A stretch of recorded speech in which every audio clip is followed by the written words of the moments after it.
Bem, eu sou o pastor Giovanni e eu tenho uma palavra de Deus para o seu coração. Essa semana que se inicia, hoje segunda-feira, com a graça de Deus, estamos aqui com o texto sagrado, a Bíblia, essa lâmpada para os nossos pés, a luz para o nosso caminho, essa Bíblia maravilhosa que a cada manhã tem um alimento maravilhoso para o nosso coração. O tema de hoje é quando o povo de Deus é cercado por inimigos.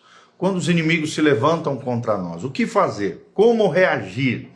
E nós vamos aprender lições valiosas a partir do Salmo de número 83. Salmo de número 83 tem lições valiosas para a sua vida e para o seu coração. Então vamos lá, Salmo 83, o texto sagrado diz, o título aqui é um Salmo de Asaf, um cântico desse mestre de música do tabernáculo de Davi, um julgamento de Deus contra as nações inimigas. Vamos lá então, versículo 1 do Salmo 83. Ó Deus, não te cales, não te emudeças, nem fiques inativo, ó Deus, os teus inimigos se alvoroçam, e os que te odeiam levantam a cabeça, tramam astutamente contra o teu povo e conspiram contra os teus protegidos. Protegidos aqui, é claro, Israel, Davi e o exército de Israel. Dizem, vinde, risquemo-los de entre as nações, e não haja mais memória do nome de Israel, pois tramam concordemente e firmam aliança contra ti, as tendas de Edom e os ismaelitas, Moabe, os agarenos, Gebal, Amon, Amaleque, a Filístia, como os habitantes de Tiro. Também a Síria se alia com eles e constitui um braço forte.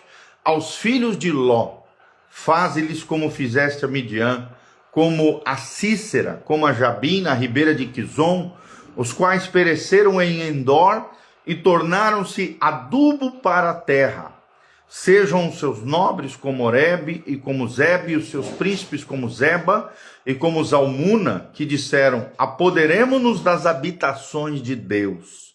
Deus meu, faça-os como folhas impelidas por um remoinho, como a palha ao léu do vento, como o fogo que devora um bosque e a chama que abrasa os montes. Assim persegue-os com a tua tempestade e amedronta-os com o teu vendaval. Enche-lhes o rosto de ignomínia, que aqui é vergonha, para que busquem o teu nome, Senhor. Sejam envergonhados e confundidos perpetuamente. Perturbem-se e pereçam. E reconhecerão que só tu, cujo nome é Senhor, és o Altíssimo sobre toda a terra. Salmo de número 83, versículo 1 ao versículo 18. São 18 versículos nesse lindo salmo da palavra de Deus. Quando o povo de Deus é cercado pelo inimigo, o que fazer? Como reagir diante de guerras, diante de alvoroços, diante de levantar de inimigos ao nosso redor? Às vezes não estamos vamos dizer assim, travando uma guerra literal, né? Corpo a corpo, exército com exército, mas estamos diariamente travando guerras no nosso coração, no nosso dia a dia. Os inimigos espirituais estão aí, acampados ao nosso redor, buscando a quem tragar. Então é interessante que esse é o último salmo de Asaf registrado no Saltério e é considerado um salmo imprecatório. Aqui temos Israel cercado por uma aliança ampla, ímpia, de muitas nações ao redor, dedicando-se à sua destruição. Então é interessante aqui, o que eles queriam era destruir, era varrer Israel do mapa. Muito interessante que até hoje nós vemos essa coalizão maligna, que naquela época eram 10 nações gentias que tentam apagar Israel da face da terra. Hoje vemos, né, o eixo do mal, principalmente o Irã, com seus proxies, né, ao redor de Israel, querendo detonar, destruir com a nação de Israel. Não é diferente, olha só como a palavra de Deus ela é atemporal. Ela funcionou lá atrás e continua funcionando hoje, porque vemos isso diante dos nossos olhos. Então, um dos grandes teólogos, Purkson, ele diz que há várias conjecturas quanto à exata ocasião histórica desses acontecimentos. O Salmo é apropriado para muitos períodos na história de Israel, do povo sitiado por Deus, né? Houve vários sítios a Israel, mencionei alguns deles, Nabucodonosor, com os caldeus, os babilônicos.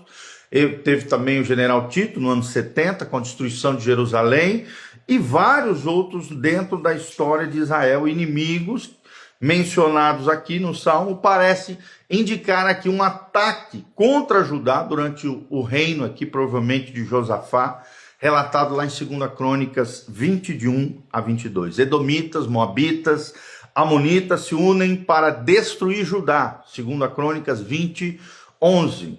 Entretanto, Derek Kiner, quando diz dessa lista de inimigos aqui, é muito mais extensa que a de Josafá, pois se trata de uma perene, ou seja, constante perseguição do mundo contra Deus e contra o seu povo aqui, Israel. Então nós vemos num primeiro momento, no versículo 1, um clamor por intervenção divina. Vemos claramente aqui um clamor por intervenção divina, quando a Bíblia diz: ó Deus, não te cales, não te emudeças, nem fiques inativos, ó Deus.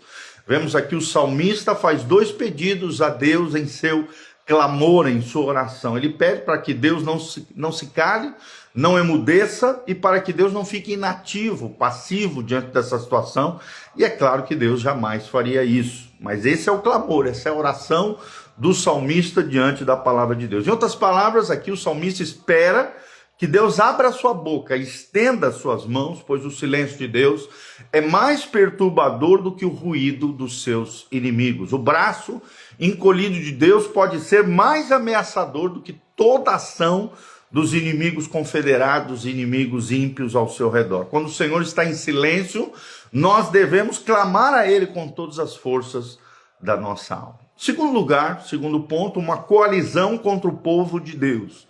Do versículo 2 ao versículo 8. Ou seja, para Asaf aqui, o autor, o compositor desse lindo salmo, os inimigos de Israel são inimigos sim de Deus. E aqueles que perseguem o povo de Deus perseguem o próprio Deus. É o que nós vemos lá em Atos 9, versículo 4. Queremos destacar aqui 3 pontinhos para você guardar no seu coração. Em primeiro lugar, a petulância dos inimigos de Deus, no versículo 2, quando ele diz: os teus inimigos se alvoroçam e os que te odeiam levantam a cabeça. Então nós vemos aqui que os inimigos são como um bando de cães famintos, todos latindo ao mesmo tempo. O salmista não considera essas nações apenas como adversárias, como inimigos de Judá, mas sobretudo como inimigos de Deus, pois elas odeiam a Deus e por isso perseguem o povo de Deus. Não é diferente no dia de hoje. As pessoas odeiam a Deus e aqueles que odeiam a Deus perseguem os filhos de Deus, a igreja de Deus, os crentes nos dias atuais. Porém, presta atenção, atacar a igreja de Deus é tocar na menina dos seus olhos. Vou repetir: atacar a igreja de Deus é tocar na menina dos seus olhos, é o que diz Zacarias 2,8. É tocar nos ungidos de Deus. Cada crente, cada nascido de novo é ungido de Deus. E maltratar os seus profetas sim terá consequência. É o que nós vemos no Salmo 105, versículo 15. Em segundo lugar, vemos as atitudes dos inimigos de Deus. Tramam astutamente, diz o texto sagrado, contra o teu povo e conspiram contra os teus protegidos.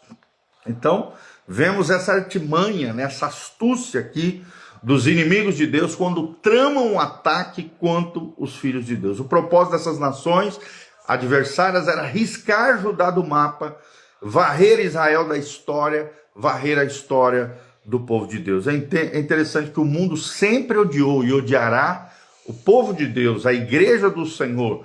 A grande meretriz, a grande Babilônia, sempre lutará contra a noiva do Cordeiro, que é a igreja do Senhor Jesus. Spurgeon, o príncipe dos pregadores, diz que o mal é intolerante com o bem. E é verdade, o mal é intolerante com o bem. Ou seja, os homens ficarão felizes em expulsar a igreja do mundo, porque ela os reprova e reprova suas ações. E por isso se torna uma ameaça constante à paz pecadora de que desfrutam. É interessante isso. Então, a igreja de Cristo sempre será perseguida e atacada pelo mundo.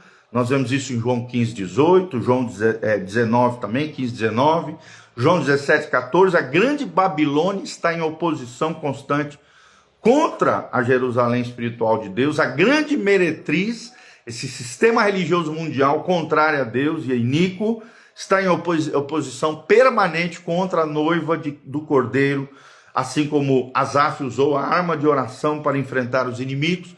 A igreja precisa usar a oração como uma ferramenta poderosa e a fé nas promessas de Deus para vencer seus inimigos espirituais. É o que nós vemos em Atos 4, 23 a 31. Em terceiro lugar, vemos uma confederação de inimigos de Deus. Uma confederação de inimigos de Deus é o que diz o texto aqui. É interessante, os inimigos de Israel são enumerados aqui pelo salmista, classificam-se em 4 divisões principais. Em primeiro lugar, os mais próximos, aparentados com os próprios israelitas aqui, pelos laços de sangue, os descendentes de Esaú e os descendentes de Ismael. Em segundo lugar, vemos 2 linhagens da família de Ló, Ló que era sobrinha aqui de Abraão, junto com seus respectivos auxiliares árabes, a saber, os povos moabitas, que tinham juntado forças para ajudar os hagarianos e os amalequitas, todos filhos de Ló. Em terceiro lugar, vemos os habitantes do litoral, os filisteus e os tírios aqui, da cidade de Tírios, tá? Em quarto lugar, vemos os assírios, que eram mais distantes, porém, Moabe e Amon, os povos de Amon, os amonitas, vieram do leste com os ismaelitas, enquanto Edom viriam do sudeste com seu vizinho Gebal, e os hagarenos viviam ao nordeste de Israel, e os amalequitas a sudoeste, e os povos da Filístia e Fenícia, Tiro aqui, a cidade de Tiro, ficava ao oeste de Israel. Interessante que o Líbano, até hoje, está nessa guerra travada contra Israel, era a antiga Filistia e a Fenícia, cidade de Tiro, até hoje ali na região do Líbano. Eles ficavam ao oeste de Israel, no norte a oeste de Israel. Então o inimigo veio contra Israel de todas as direções e cercou o povo de Deus em todas as direções, tá? Então vemos tudo isso, e é interessante que aprendemos que o salmista aqui ora pelo juízo divino contra essa coalizão de forças arregimentadas contra Israel. E recorda as grandes vitórias de Deus no passado contra o povo de Deus, no tempo principalmente dos juízes, vemos isso. Ele seleciona 2 batalhas notáveis aqui. A vitória de Gideão, o famoso Gideão, contra os midianitas em Juízes 7 e 8, e a vitória também contra os cananeus, registrada em Juízes capítulos 4 e 5. O fato de que somente os reis inimigos são mencionados nominalmente e não os juízes chama a atenção para o fato de que Deus era o libertador através dos seus juízes. É interessante também aqui, vemos num terceiro ponto desse salmo uma petição pela derrota dos inimigos, do versículo 9 ao versículo 15. Ou seja, Asaf faz aqui uma transição dessa coalizão dos inimigos para uma petição para que Deus derrotasse os seus inimigos, como vamos falar aqui. Em primeiro lugar, vemos que os inimigos, que eles sejam derrotados, é o que vemos no versículo 9 a 10. É interessante isso, e a oração é uma vitória semelhante da parte do Senhor no futuro, como aquela que Sísera e Jabim, eles foram destruídos. Todos esses são nomes derrotados em 2 campanhas, lá no livro de Juízes, e ressaltamos aqui a fraqueza daqueles que Deus escolheu para serem vencedores. Deus era a sua força. É interessante, aqueles que não dariam a Israel um lugar acima da terra, não recebem um lugar abaixo da terra. Contaram o povo de Deus como esterco, então eles mesmos se tornaram esterco, porque se levantaram como povo, contra o povo de Deus. É interessante que os corpos dos seus soldados ficaram em sepulcros, sem serem sepultados, e seus cadáveres apodreceram sobre a terra e foram pisoteados sobre os pés como esterco. Tudo isso mencionado aqui no Salmo 83, 9 e 10. Em segundo lugar, vemos que os inimigos sejam desbaratados. Foi a oração do salmista, que os inimigos sejam desbaratados. E é interessante isso. Vemos aqui o salmista ora para que os presentes agressores sofram o mesmo destino que os líderes midianitas de outrora. É interessante, ressalta aqui, o cuidado protetor de Deus por aquilo que é dele, ou seja, a minha igreja, as minhas ovelhas, minha igreja, mencionada lá em Mateus 16, 18, e minhas ovelhas lá em João 10, 27 a 29.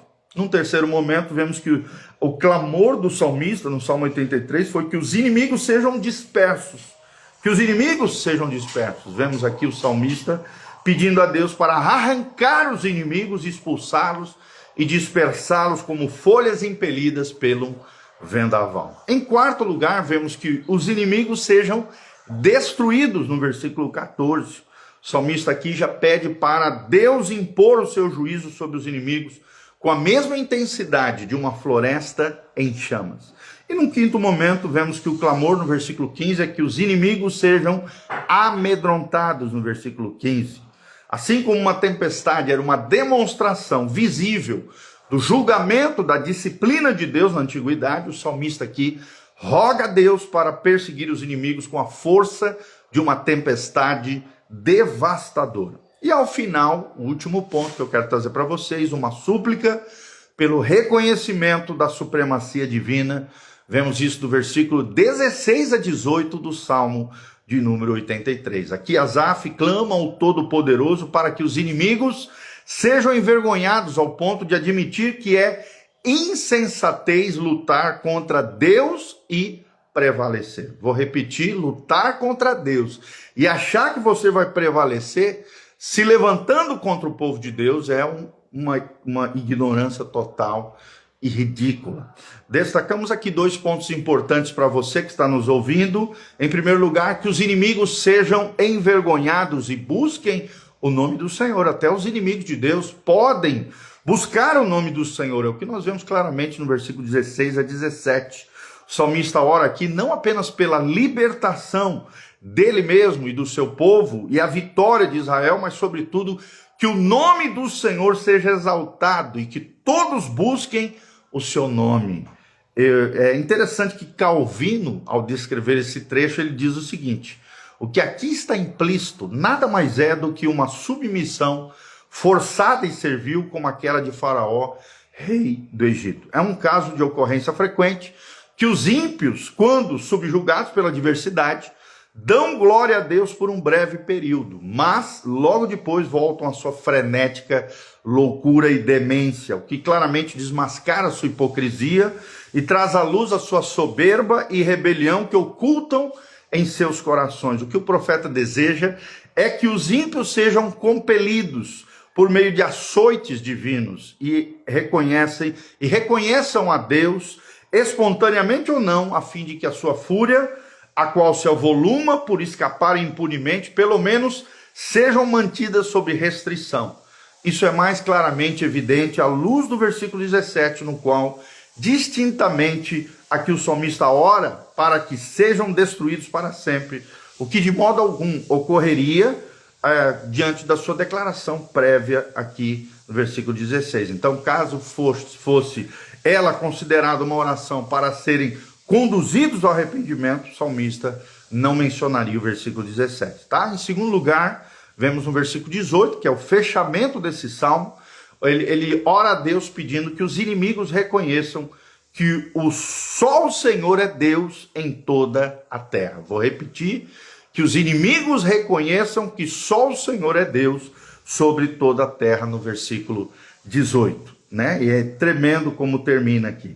Então, vemos aqui um paralelo, né? Uma súplica, provavelmente do rei Ezequias, para que Deus salve Judá da mão de Senaqueribe aqui, lá em Isaías 37:20. Agora, pois, ó Senhor, nosso Deus, livra-nos das suas mãos, para que todos os reinos da terra saibam que só tu és Senhor. Só o Senhor é Deus em toda a terra. Fale comigo aí, você que está me assistindo, só o Senhor é Deus sobre toda a terra. É interessante que Calvino também, fazendo uma menção desse trecho, ele diz que está em pauta aqui não é o conhecimento de Deus, mas aquele reconhecimento dele que seu irresistível poder arranca dos ímpios, né? Arranca os ímpios da terra.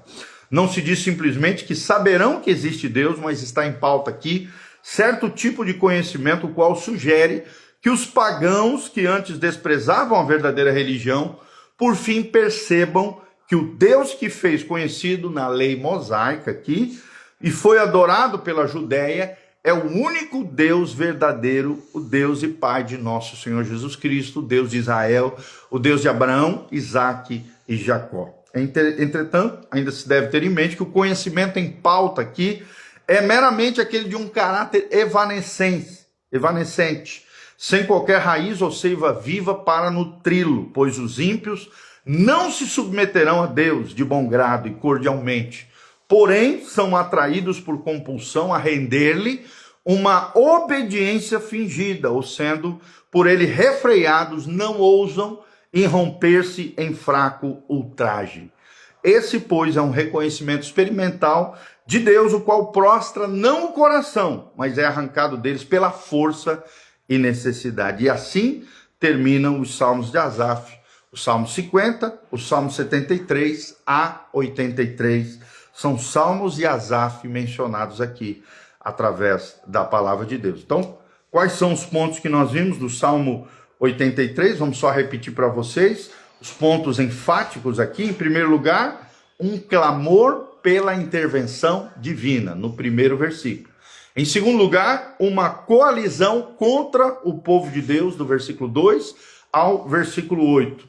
Em terceiro lugar, nós vemos aqui uma petição pela derrota dos inimigos de Deus, do versículo 9 ao versículo 15. E ao final, vemos uma súplica pelo reconhecimento da supremacia de Deus, a supremacia divina, do versículo 16 ao versículo 18, tá bom? Então, está aí para vocês todas essas menções, um resumo, é claro, do Salmo 83, que você aprenda coisas valiosas, reconheça o poder de Deus, a soberania de Deus sobre tudo e sobre todos. Só o Senhor é Deus. Amém? Se você gostou desse material, dá um joinha, aperta aqui no aviãozinho, compartilhe com outras pessoas. Siga o nosso canal no YouTube, PR Giovanni, canal do pastor Giovanni, siga aí. Aqui no link da descrição também tem todas as informações de como você pode contribuir conosco, de como você pode exercer generosidade. Desde já, nós agradecemos o carinho, a oferta, a bênção dos irmãos. Também tem o endereço da igreja, tem os horários de culto, tem todas as informações para que você possa conhecer o nosso trabalho. Vem estar conosco. Igreja Casa na Rocha, na Doutor Camargo 4555, na Zona 2, aqui no centro de Umuarama, Paraná. Toda quarta-feira, às 20 horas, nós temos a oração na terça-feira pela manhã, às 7 horas da manhã. Oração na quinta-feira à tarde da mulherada, às 15 horas. E oração geral, terça-feira, às 7 da manhã.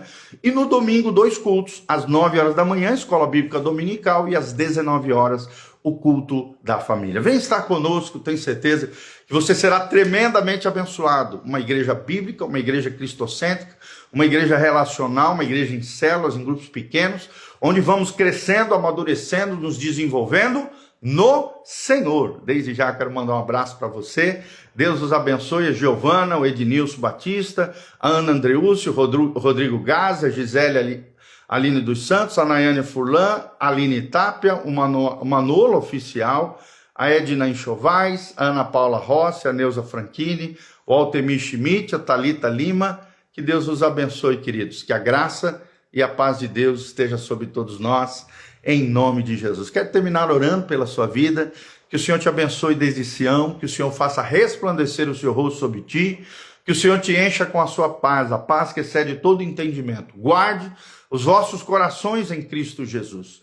Que o Senhor te santifique em tudo, o teu corpo, a tua alma e o teu espírito, até a volta de Jesus de Nazaré. Que o Senhor te dê vitória sobre os inimigos da sua alma, sobre os inimigos que se levantarem contra você, porque maior é aquele que está em nós do que aquele que está no mundo. Que o Senhor te liberte, te cure, te restaure, traga a resposta que você está necessitando, que os anjos de Deus estejam trabalhando em favor da sua vida, trazendo bênçãos, promessas, graça e glória da parte do Senhor. É o que nós pedimos ao Senhor, em nome de Jesus. Amém e amém. Grande abraço, beijão, Deus os abençoe. Amém.